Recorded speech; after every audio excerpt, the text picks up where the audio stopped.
In a world increasingly shaken by speed and materialism, something strange is happening. We live, yet we don't know what we are. We spend our time on the body, caring for it, beautifying it, exercising, nourishing and healing it. But the deeper part, the invisible part, the part that defines our true identity, the soul seems to be forgotten, silenced, even denied. There is a book that once named that soul, powerful, sacred and radiant. A book that no longer exists in the Bibles of most evangelical Christians today, yet was once read, meditated upon, and cherished by the early church. The Book of Wisdom. From its very first lines, this book does not speak of laws, wars, or kings, but declares a truth that shakes the foundations.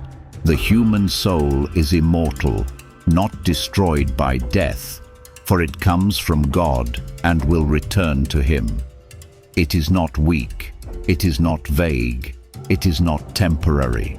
The soul is a light lit from eternity, enduring through all earthly storms. If this is true, then we are not creatures with souls. We are souls living within bodies. And if someone truly understands their soul, they will live differently, not bound by fear, not easily manipulated, not bowed under unseen powers of coercion. A soul that knows what it is, a child of God, is a soul that does not submit. Is this the reason the Book of Wisdom was removed? Because it lifts the human soul so high, so untouchably high, that no one can control it. We now live in a world that knows many things from human behavior to atomic structures, yet seems to have lost its very definition of self. And when the soul is forgotten, reduced to psychology, emotion or hormones, human beings are no longer sacred mysteries, but merely biological machines waiting to be operated. The Book of Wisdom, if listened to again today, might not only help us rediscover faith, it could awaken something that has slept for centuries within us, that we are not from the earth, we are from heaven. Not all silences are accidental.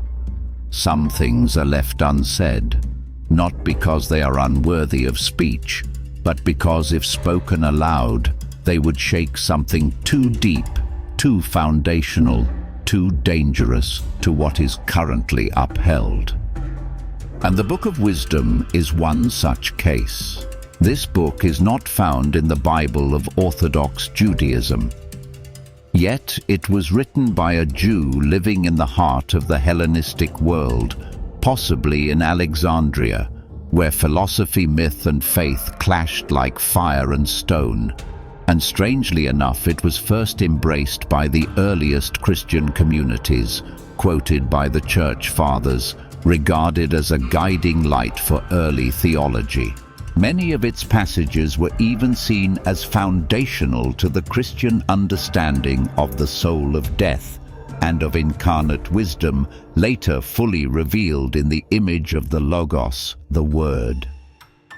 Yet over time, as debates over canon raged, especially after the Reformation, the Book of Wisdom was removed from the official list of biblical texts in many Protestant traditions. The reason: no original Hebrew manuscript, not included in the Pharisaic Jewish canon of the late Second Temple period. But the real reason may go deeper. The Book of Wisdom speaks too directly about the soul. It gives human beings divine dignity. It calls wisdom the friend of God, the breath of His power, a reality that can enter the hearts of the righteous.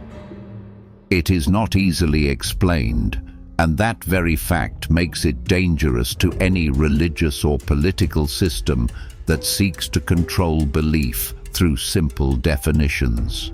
Perhaps this is why, instead of being outright condemned, the Book of Wisdom was set aside in silence. No refutation, no debate, just no longer mentioned. But that silence was not accidental. It was like hiding a sharp sword in the shadows, so no one could ever raise it again. Because if the human soul truly is immortal, radiant and able to unite with the wisdom of God, then all who claim dominion over others' destinies would lose their power. When we look in the mirror, we see a shape, a face, eyes, a smile. We see what can be touched, measured, improved, or changed, and we think this is me. But what if that is only the outer shell of something deeper? The Book of Wisdom doesn't begin with the body. It begins with the invisible, the soul, not as an accessory, not as some abstract content in religion, but as the very center of being, the thing that makes a person truly themselves, regardless of shape, age, intellect, or memory.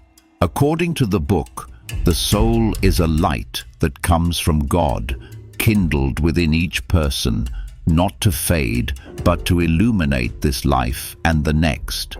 It is not destroyed by time, not limited by space. The soul rises above matter, is not ruined by illness, not boxed in by social fate. A body can be struck down, but a soul that knows it is a child of God will rise. That may sound abstract, but it is precisely because it is so real that it has been forgotten. Today we live as if we are only bodies, eat, sleep, work, feel, tire, die. We are crushed under concepts like productivity, personal value, usefulness, all based on what the eye can measure. And the more we chase these standards, the further we drift from our souls. So what is oppressing the soul today? Perhaps it's not an external force, but the busyness that drowns out inner listening. Indifference. The belief that we are just living organisms, not sacred souls temporarily residing in flesh. The Book of Wisdom is not abstract philosophy. It is a call to return to the deepest part within you, are a soul, not because you believe it, but because you have never been anything else. And if you live as though that were true, then the whole world will have to change how it treats you, not as a product, but as a mystery. The souls of the righteous are in the hand of God, and no torment will touch them. That is not just a comforting image, it is a declaration that defies every human feeling of loss, of death, and of limitation. In the modern world where everything is measured by lifespan, by biological stats, death is the end, a cold, meaningless termination, and the soul, if mentioned at all, is just a vague shadow, a phantom born of fear. But the Book of Wisdom does not speak of the soul as a fading echo, but as an indestructible presence. It does not survive in memory. It does not drift like smoke. The soul is in the hand of God, which means it resides in the untouchable realm, where no sword, no death, no darkness can reach. This is not mythological immortality. This is existence in divine order, beyond logic, time, and matter. A soul placed into the hand of God does not merely live forever, it cannot be killed. For it does not belong to the earth, it belongs to heaven. That idea is not easy to accept in a materialistic world. Our world says if it cannot be seen or measured, it does not exist. And so the soul gets reduced to emotions, memories, neural impulses, a biological phenomenon, nothing more. But if what the Book of Wisdom says is true, that every person holds a divine part that does not die but only changes, states, then death is no longer the end. It becomes a door into eternity. And this life is only preparation. What becomes most terrifying then is no longer death, but living against one's soul, losing oneself while still alive, existing without knowing. You are held in the hand of the one who never lets go, because once your soul is in God's hand, even if the world thinks you've fallen, you are still alive. The soul, if it's just a religious concept, a faint image of the afterlife, is not threatening.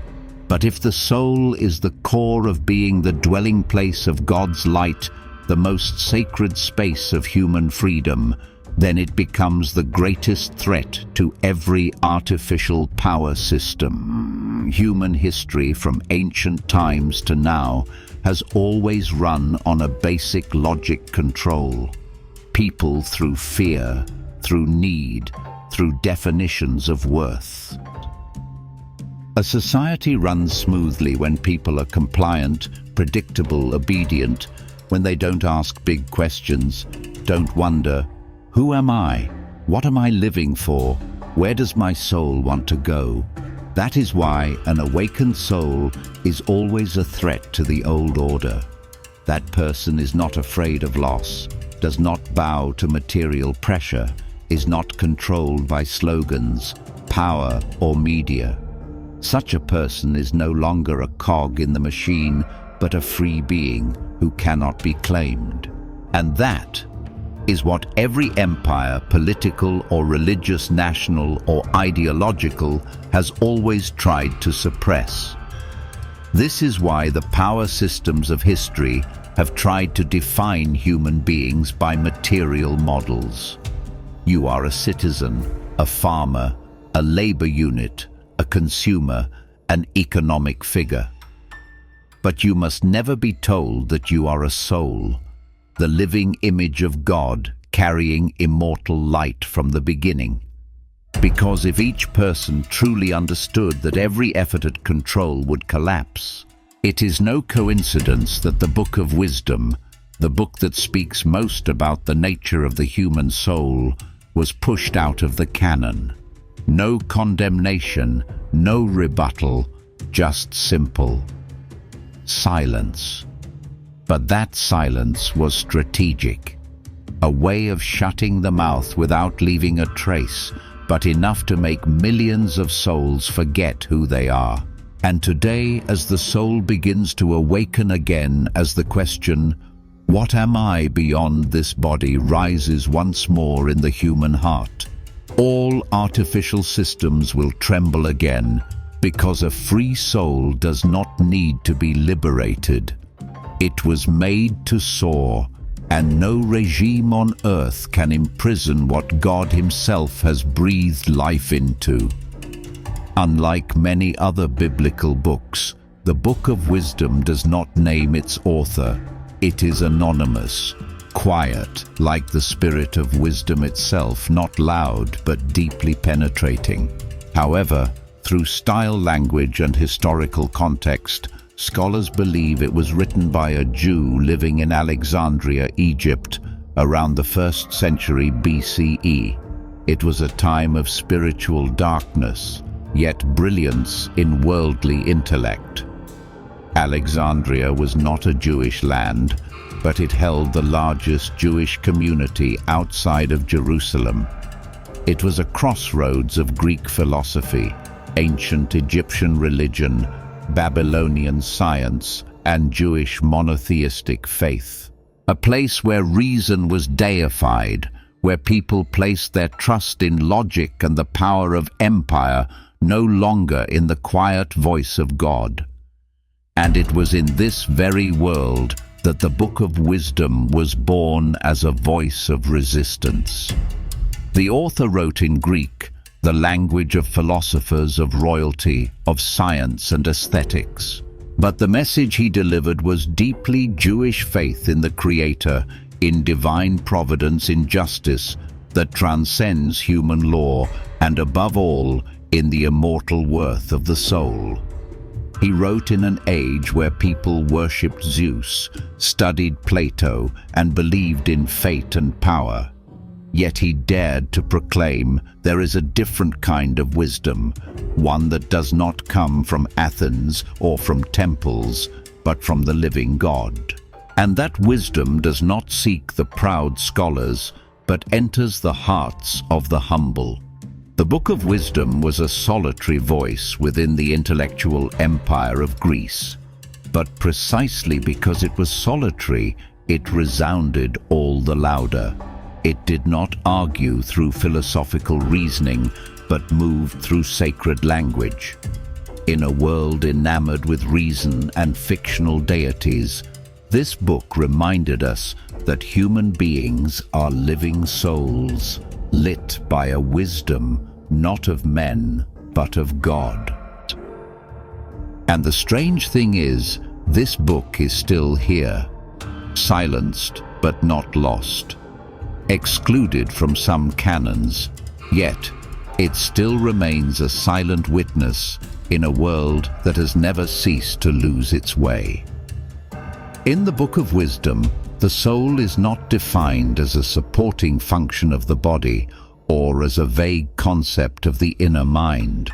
Rather, it is described as a beam of light, a divine breath, a part that comes directly from God, given as an undying spark in the darkness of human life.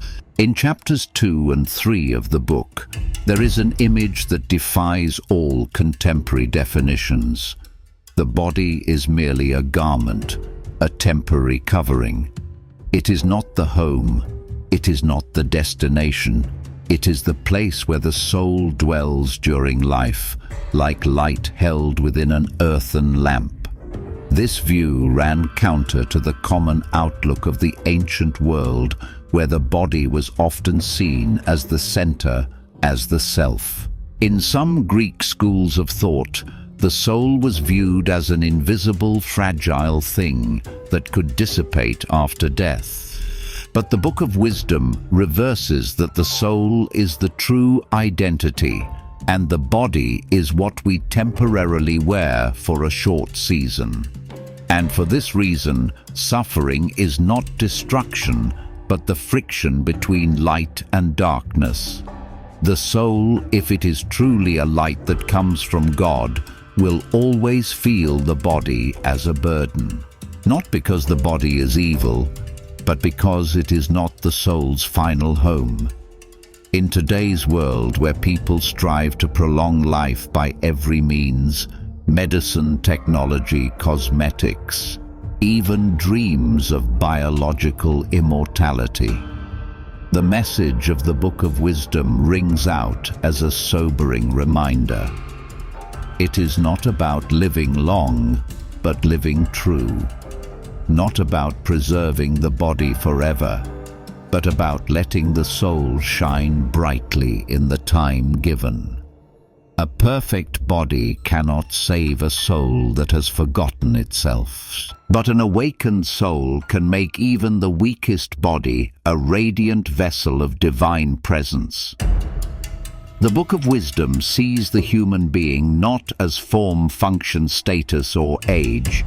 It sees and declares every person is a beam of light, imprisoned and yearning to return to its original source. We often think of wisdom as a trait, a form of life experience, a skill in judging right from wrong, or a kind of moral intelligence. But in the Book of Wisdom, the concept transcends all these definitions. Here, wisdom is no longer an idea, but a living person, a divine manifestation who can come, go choose where to dwell, and bestow light. In chapter 7, wisdom is described in language never before seen in any other book. Wisdom is the breath of God's power, the reflection of eternal light, the image of His goodness. This is no longer a character description. This is the language of theological revelation. Wisdom is a someone, not just a something.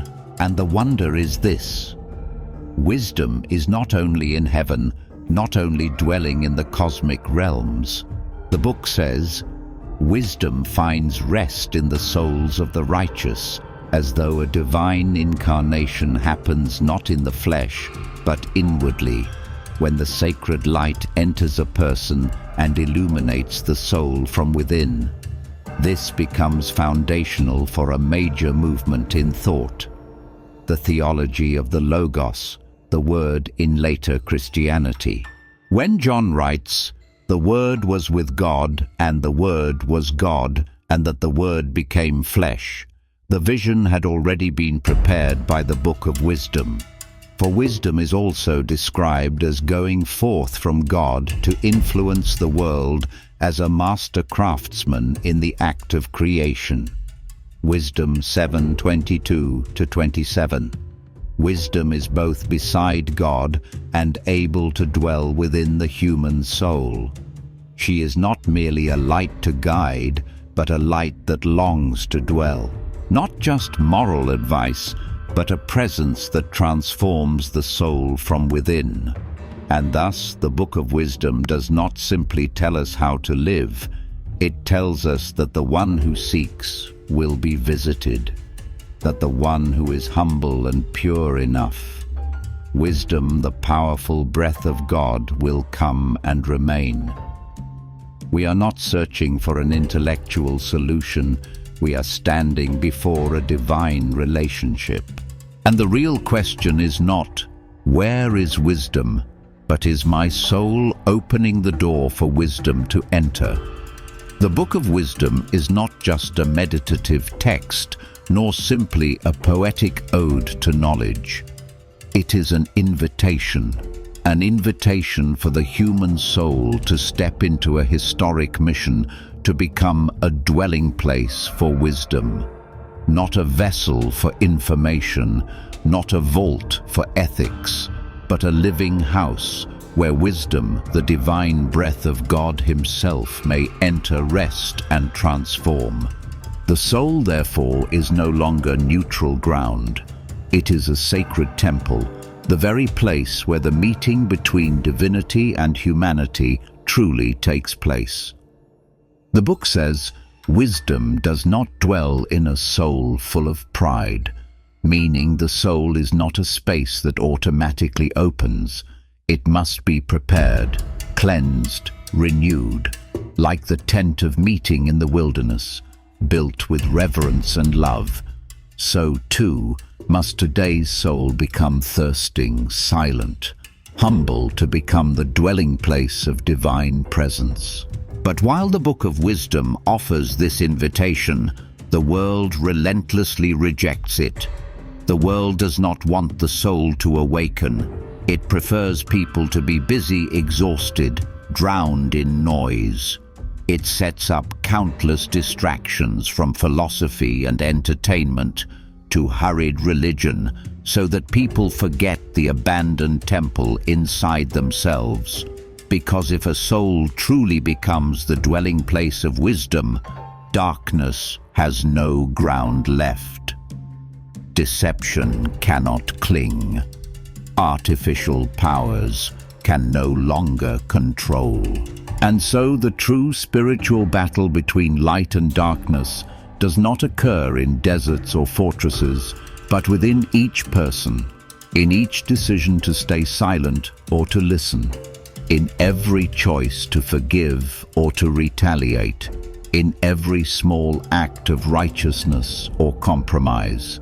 The soul, seemingly fragile, is the central battlefield of salvation history.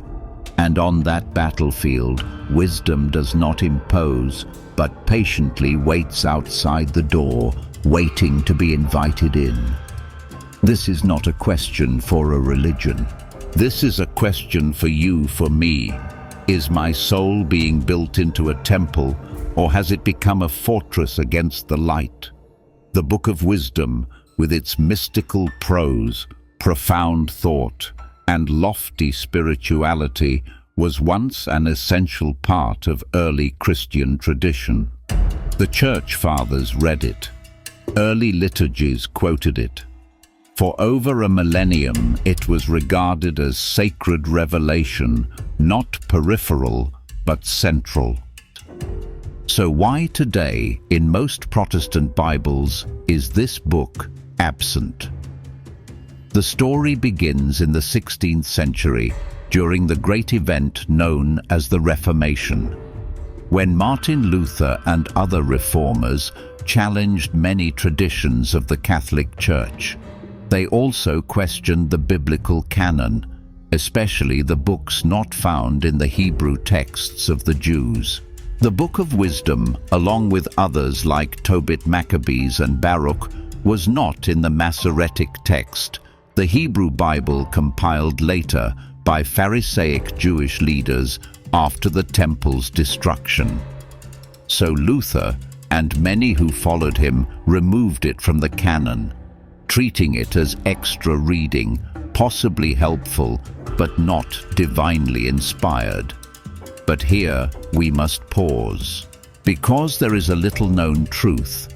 The Bible that Jesus and the apostles used, the one quoted by the Church Fathers, was not the Hebrew original, but the Greek translation, the Septuagint.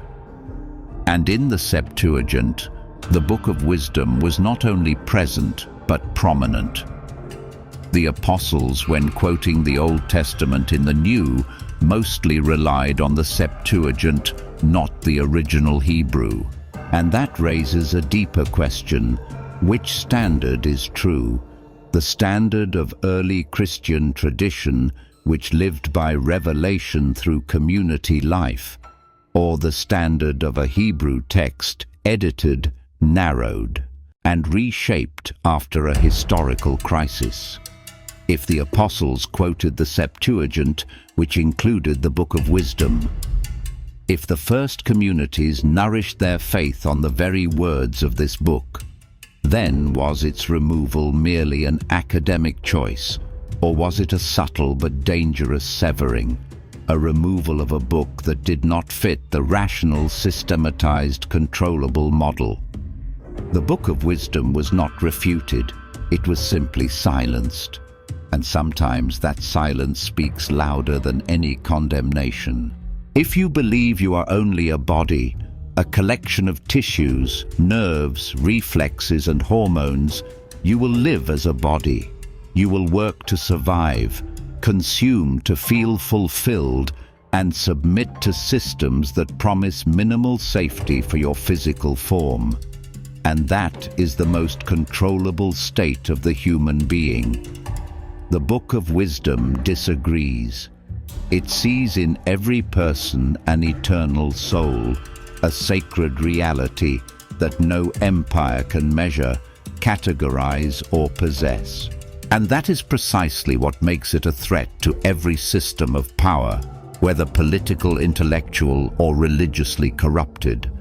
Because a person who knows they have an immortal soul, whose worth does not come from social status, income, or appearance, but from a relationship with the Creator, that person is not easily ruled.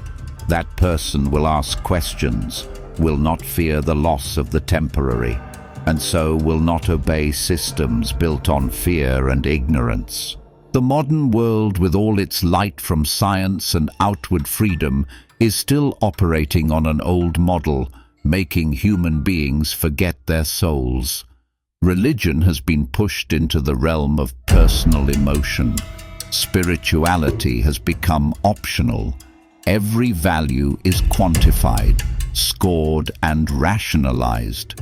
A person who does not believe they have a soul is a person who is easily predictable.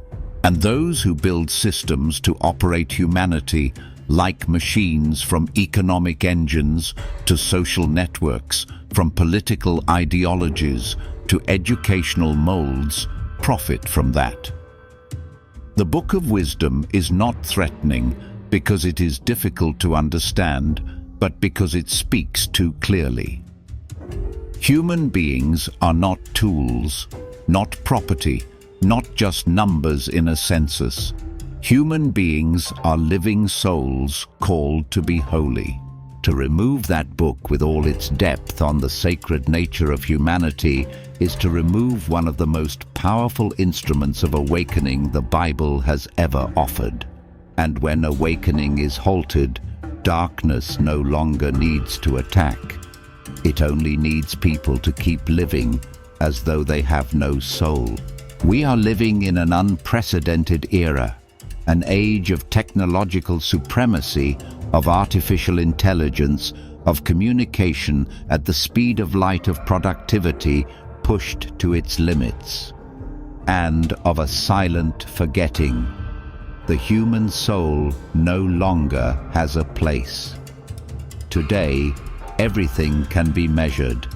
Work, output, daily steps, heartbeat, calories, burned likes, followers. Every dream must quickly be converted into results.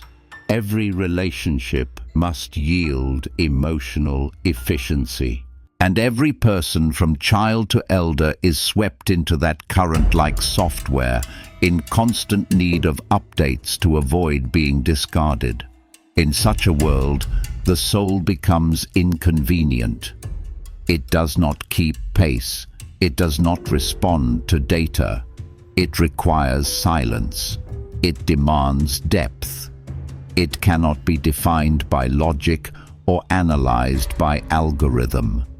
And so it is left behind. The Book of Wisdom, with its affirmation of the soul's immortality and dignity, becomes a mirror exposing that forgetfulness.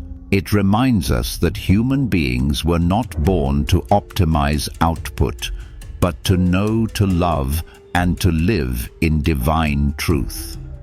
But today, who still has time to meditate, who still dares to stop and listen within, who still remembers that they have a sacred part that needs care, reverence, and purification? We invest in artificial intelligence, but make no room for divine intelligence.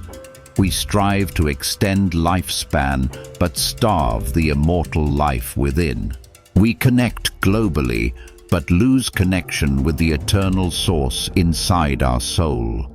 The question is no longer, is the soul real, but what will a civilization become once it forgets the soul? A supercomputer, an efficient biological system, a perfectly optimized global network, or a massive corpse, smart, fast, but hollow. The Book of Wisdom, if truly heard, may not make us richer, more successful, or more famous, but it might remind us why we are still human. The Book of Wisdom does not shy away from death.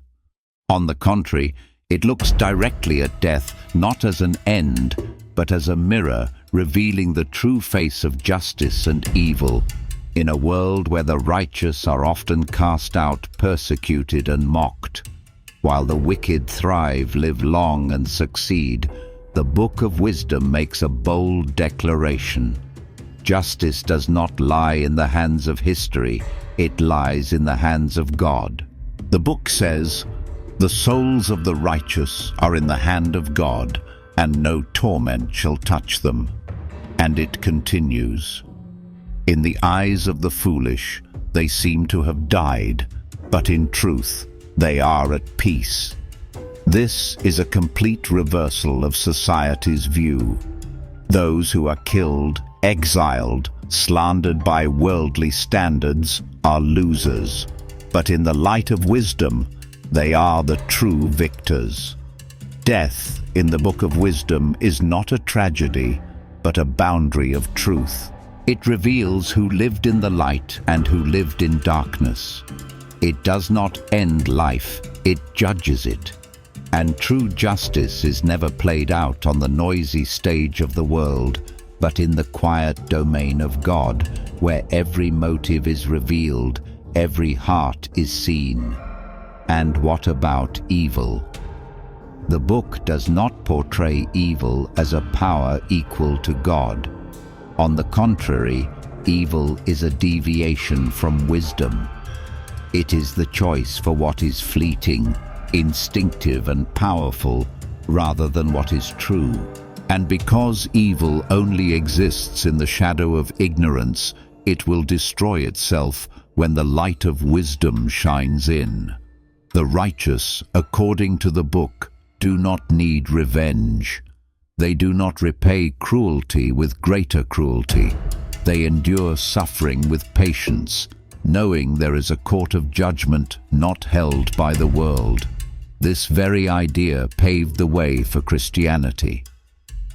When Jesus Christ, the ultimate righteous one, died on the cross, his silence was not meaningless.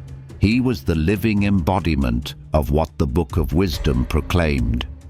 The one who is killed is not the one who failed. The one who lived rightly, even unto death, is the one who is lifted up. And so the Book of Wisdom does not teach us to escape suffering, nor to seek revenge. It invites us into a justice that does not appear immediately, but is deeper, more enduring, more eternal. In the vision of the Book of Wisdom, death is not a cliff at the end, but a thin veil opening to another reality, deeper, brighter, truer. In this visible world, death looks like disappearance. But in the world, the soul enters, it is revelation. To those living in darkness, death is termination, defeat, the place where everything collapses into oblivion. But to those living in the light, death becomes the moment the soul is revealed in its true form, no longer veiled by flesh, time, or social pressure. In the eyes of the foolish, they seem to have died, but they are at peace. That is how the Book of Wisdom describes the righteous souls that do not belong to the world, but do not run from it either. They live within it, suffer its wounds, bear its judgments, but they know truth is not found in the eyes of others, but in the hands of God. Death in this light becomes a moment of transition, where the soul is not destroyed, but purified like gold in fire, like a gem in the hands of a skilled artisan, not erased, but made radiant. That is why the Book of Wisdom does not encourage us to flee from death. It calls us to prepare for it, not with fear, but with a life lived rightly, because the way we live today is how our soul will be revealed tomorrow. A life of righteousness, humility, love and perseverance is the flame that lights the soul as it crosses to the other side. Death is no longer the power of darkness. It is only the door to the light where everything once vague becomes clear, where the soul born as a spark from God will reunite with its source of light, no longer imprisoned by flesh, bias, or time. And for those who live in that light, death is no longer a feared ending, but the overture to a song that never ends. In this chaotic world where evil grows more sophisticated, where truth is twisted into opinion and justice is delayed by soulless systems, it is easy to believe that darkness is winning. We see the righteous pushed aside, the corrupt rise to the top, and values reversed without shame. It seems evil has not only survived, but thrived. But according to the Book of Wisdom, that is only a fleeting illusion. Evil, though it seems powerful, lives on one thing alone, the forgetfulness of humanity. When people forget that they are immortal souls created to live in the light, they also forget that their true enemy is not other people, but the darkness within, the indifference, the spiritual numbness, the sigh of, "It's always been this way," echoing in their hearts. The Book of Wisdom does not treat evil as a force equal to God. Rather, it is the result of turning away from wisdom. When the soul is no longer central, when wisdom is no longer welcome, evil does not need to fight its way in. It is invited through the front door, through compromise, apathy, and surrender. Evil does not need to destroy humanity. It only needs humans to live as though they have no soul. And then everything else, from deceit, greed, and violence to hopelessness, will follow like weeds growing on soil that no longer sees the sun. The Book of Wisdom reveals that the wicked are not truly joyful. They live in fear, knowing that even a single return of the light can expose their entire facade. They know their time is limited, borrowed, and their reign lasts only as long as the soul of man stays asleep. Therefore, the danger does not lie in the strength of evil, but in the forgetfulness of the righteous. When a person remembers who they are, when their soul is awakened by the call of wisdom, then evil, even enthroned, becomes a trembling shadow before the dawn. And if each person reignites the light within, then the world will need no war to conquer darkness. A single soul shining at the right moment is enough. Wisdom has never been destroyed. No empire has burned her. No philosophy has disproven her. No age has made her obsolete. Wisdom, the breath of God's power, cannot be killed, nor can she be truly forgotten. But there is something subtler than destruction being pushed out of the human mind. Wisdom has not disappeared from the world, but humanity has stopped seeking her. They built theories, developed philosophies, organized societies, and founded institutions, not upon sacred light, but on pure logic, materialism, and utilitarian thought. Wisdom's silence is not weakness. It is because she never forces her way in. The Book of Wisdom once said, "She seeks those who love her. She reveals herself to those who long for truth." But when humanity is full from illusions, they no longer see the need for her. And that is the greatest tragedy, not the disappearance of wisdom, but humanity's complacency when it no longer sees the need for her. We replaced her with technique, with data, with kinds of knowledge that can be measured. But none of those heal the heart. None give people a reason to forgive. None help anyone find meaning in suffering.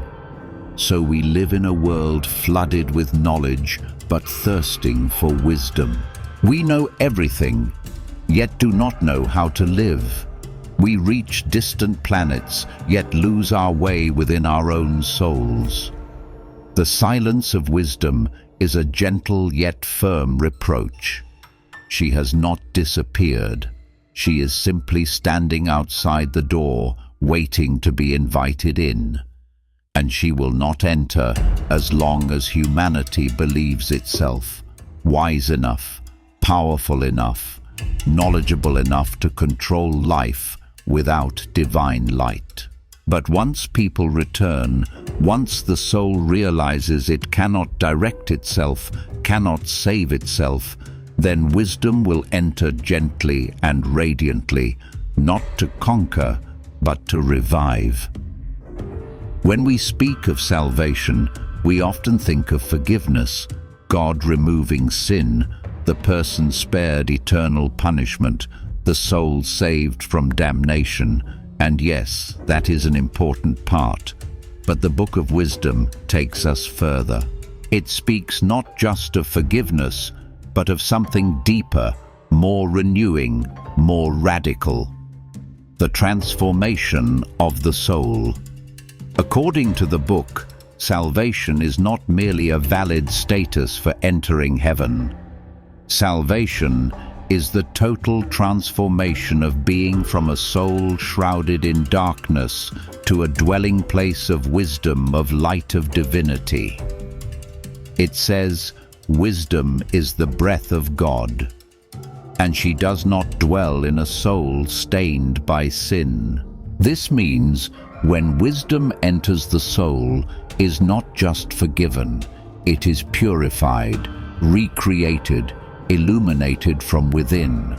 Like gold refined in fire, the soul through suffering, choices, faithfulness, and longing is shaped to reflect the glory of God. No longer merely a soul whose sins are erased, but a soul transformed to resemble God. This is a step of interior growth that many modern doctrinal systems easily overlook, because it doesn't only demand a statement of belief. It requires a living journey, a daily offering of love, a conscious awareness of being renewed with every breath. Salvation in the light of the Book of Wisdom is not a reward. It is communion between soul and wisdom, between human and God, between the finite and the eternal. And when that happens, the soul does not merely live, it becomes alive. It is not merely preserved from destruction, it is drawn into the life of God Himself, sharing in a light that never fades. In a world exhausted by rules and punishment, this idea is like a breath of strange wind. God does not only want to forgive you, He wants to transform you, not just from sin, but into light. We grow up with the idea that salvation is something that happens in the end, a reward for the good, a verdict declared when everything is finished. But the Book of Wisdom does not wait until death to speak of eternal life. In its light, salvation is not a destination after the body stops breathing, but a journey that begins the moment the soul opens itself to wisdom. Nothing in the book depicts a distant God waiting at the end of the road to score human lives. On the contrary, wisdom, the embodiment of divine life, is portrayed as one who actively seeks. She goes everywhere, knocks on every heart, waits outside to be invited in. And the moment a soul returns, listens, and longs for something more than the noise of this world, salvation has already begun, quietly but truly. Salvation is no longer a sentence waiting to be announced. It is the daily healing of the soul, the cleansing from ignorance, from shallow living, from forgetfulness of self. When the soul begins to be lit from within by wisdom, it is not just forgiven, but recreated, renewed from within, like gold in fire, like a tarnished mirror regaining its shine. And it is precisely in the ordinary flow of life, in work, family, pain, joy, waiting, that salvation becomes a life being transformed, a new breath. That person no longer waits for heaven to live as someone who has been saved. They live now as one already within salvation. When you choose love over hatred, listening over judgment, endurance over giving up, prayer over despair, you are responding to wisdom's call. And in every response, the light within you is kindled not loudly, but steadily. Therefore, the Book of Wisdom does not ask where you'll go after you die. It asks, how are you living while you still have time to light your soul? And if today you hear something stirring within, a faint tremor, an old longing you thought had gone out, then maybe wisdom is knocking on your door. Salvation is not a reward for the perfect. It is a path for the willing, and that path begins now. If you believe that the soul is a spark from God, as the Book of Wisdom affirms, then you must also accept its consequence. This life is not a race to earn God's acceptance, but a journey of learning how to keep the light within from going out amid the world's darkness. And in every single day, through fatigue, through hope, through the smallest of choices, we are learning how to keep our souls lit, little by little. The Book of Wisdom does not present a cold legal system, nor does it build a heavenly courtroom always ready to condemn. Instead, it pictures the human soul as a precious lamp, needing to be cleaned, refueled, and turned toward the eternal light. Every righteous thought, every kind action, every sincere prayer is like a drop of oil added to that lamp. And on the other hand, indifference, surrender, and choosing to live in falsehood are the winds that dim its flame. Life then becomes a sacred school where what matters is not how much you have, how much you know, or what you achieve, but whether you still keep that light. When the soul is lit, you see the world differently. You no longer see others as enemies or tools. You no longer see yourself as a victim or a hero. You begin to glimpse, even faintly, the presence of God in every small thing, in both joy and suffering. The Book of Wisdom reminds us that light does not come from outside. It begins from within, from the deepest place of the soul. And that light is not just for you. It is lit to shine outward, so others, tired, lost, almost extinguished, can see and find their way again. So holiness is no longer something far away for a select few. It becomes a real possibility for anyone who still holds on to their little flame, who still wants to rekindle something that once shined. And if your soul is a spark, then every day of life is your chance to choose to brighten it or let it fade amid meaningless noise. The final question is not, what have you done for this world? But what have you done with the light God placed inside you? And perhaps even in the darkest night, if you still carry that light, you have not lived in vain. If the soul is light, and if that light never goes out as the Book of Wisdom claims, then the question is no longer, how will you die, but how will you live from today? Because once you know that the deepest part of you is immortal, divine, not made of dust, then everything else, fame, failure, praise, misunderstanding, suddenly becomes relative. From the moment you realize that the light inside you is not an illusion, but the eternal inheritance of God, you cannot live the same way anymore.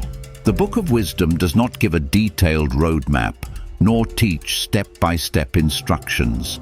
It does not impose law nor bind, but it awakens.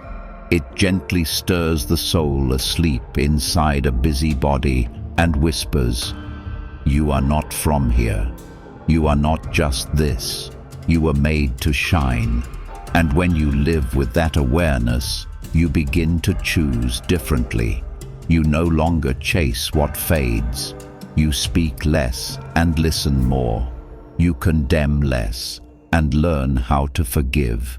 You stop making yourself the center of everything because you know you belong to something far greater than yourself. You pray not to get what you want, but to live closer to the light within. You will suffer, but not despair. You will grow tired, but not give up, because you know that light has never abandoned you. It's only that you've often turned away from it. And if today you return, if you even slightly open the door of your soul, that light will not hesitate. It will come in gently, quietly, but as deep as the first dawn after a long night, not to judge, but to begin again. So if that light truly never goes out, how will you live from today? Live as someone who knows they carry something immortal, sacred, and beyond definition. Live as someone lighting themselves, not to outshine others, but to stay faithful to the light that was placed inside them from the beginning of creation. Because in an age where everything can be taken, fame, wealth, health, freedom, there is one thing no one can steal from you, the light in your soul, if you still hold it. Amen.